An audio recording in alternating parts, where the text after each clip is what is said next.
You probably don't believe in God because you've probably never been tied up before in chains. Nobody's ever probably bound you before.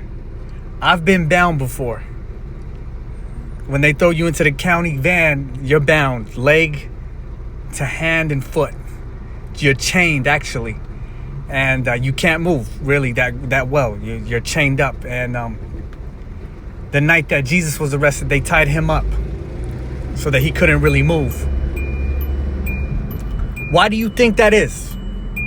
Because that's what's going to be happening in hell. Everybody's going to be bound in hell.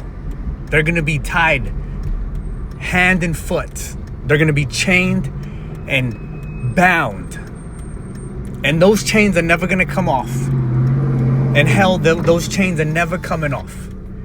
You know, they bound Jesus for a little while, but that was because he had to die for sins. He had to die for your sins. But his chains and the locks that had a hold of him, they didn't last for too long because he's the Son of God. So those locks and those chains, they broke off of him. But if you don't believe in him, if you don't live like him, if you don't give your life to Jesus, when you pass away, you're going to be bound up and chained and tossed into the most horrible prison that's going to last forever and ever. Why do you think that Jesus had to go through that?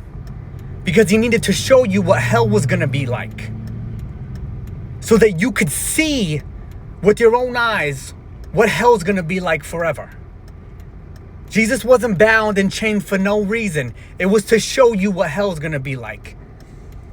Give your life to Jesus. Go get yourself a Bible and fall in love with God's Son.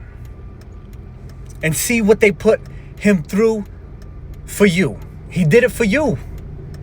He did it so that you could turn away from all of the things that you're doing, the wrong things you're doing, and go the right way.